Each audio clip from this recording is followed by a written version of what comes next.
আমাদের আজকের গল্প অতিথি ও ইসলাম। একজন নেককার মানুষ ছিলেন। তিনি তার আতিথেয়তা ও মেহমানদারির জন্য দূর দূরান্তে প্রসিদ্ধ ছিলেন। কোনো অতিথিকে তিনি কখনো খালি হাতে ফিরিয়ে দিতেন না। আর যদি খাবারের সময় হঠাৎ কেউ বাড়িতে এসে পড়তো, তবে তিনি কখনো একা খাবার খেতেন না। অতিথিকে সঙ্গে বসিয়ে সম্মানের সঙ্গে খাওয়াতেন। মানুষ তার এই সুন্দর আখলাকের জন্য তাকে খুব ভালোবাসতো। কিন্তু তার স্ত্রী মাঝে মাঝে এ নিয়ে বিরক্ত হয়ে পড়তেন। কারণ তার মনে হতো বারবার অতিথি আসা মানে অতিরিক্ত কাজ, কষ্ট ও পরিশ্রম। তবু স্বামীর সম্মানের কথা ভেবে তিনি সবকিছু নীরবে সহ্য করতেন। একদিন সেই নেক মানুষটি স্ত্রীকে বললেন, আজ আমাদের ঘরে আল্লাহর এক প্রিয় বান্দা অতিথি হয়ে আসবেন, তার খুব যত্ন ও খাতির করতে হবে। স্ত্রী কিছু বললেন না, চুপচাপ ঘর পরিষ্কার করলেন, সুন্দর খাবার রান্না করলেন এবং অতিথির জন্য সবকিছু প্রস্তুত করলেন। সন্ধ্যার পর অতিথি এলেন। তিনি সালাম দিলেন, ঘরে প্রবেশ করলেন এবং শান্তভাবে বসে আল্লাহর জিকির করতে লাগলেন। তার কথাগুলো ছিল অত্যন্ত কোমল ও হৃদয়স্পর্শী। তার দোয়াগুলো ছিল এমন আন্তরিক, যেন প্রতিটি শব্দ হৃদয়কে নরম করে দেয়।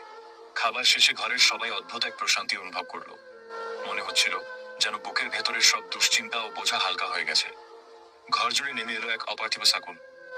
কিছুক্ষণ পর অতিথি বিদায় নিলেন। ঘরের মালিক সম্মানের সঙ্গে তাকে দরজা পর্যন্ত পৌঁছে দিতে গেলেন। ঠিক তখনই হঠাৎ ঘরের মহিলা ভয়ে চিৎকার করে উঠলেন।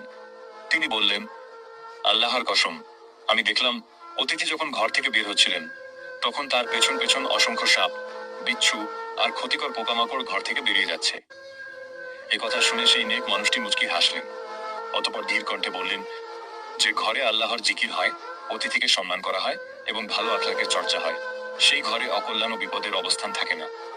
মেহমানকে সম্মানের সঙ্গে আপ্যায়ন করো এবং ভালোবাসা দিয়ে বিদায় দাও। কারণ মেহমানদারি ঘরকে এমনভাবে পবিত্র করে, যেমন পানি ময়লা ধুয়ে পরিষ্কার করে দেয়।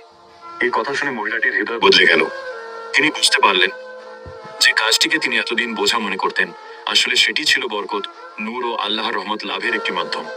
এই কাহিনী আমাদের শেখায়, মেহমানদারি শুধু একটি সামাজিক রীতি নয়, এটি একটি রুহানি আমল। যে ঘরে আল্লাহর জিকির হয়, উত্তম আখলাক থাকে এবং অতিথিকে সম্মান করা হয়, আল্লাহ সেই ঘরকে শান্তি, রহমত ও বিপদ আপদ থেকে হেফাজত দান করেন। গল্পটি ভালো লাগলে আমাদের চ্যানেলকে সাবস্ক্রাইব করুন। আমাদের চ্যানেল এর নাম মোহাম্মদ সাজিল।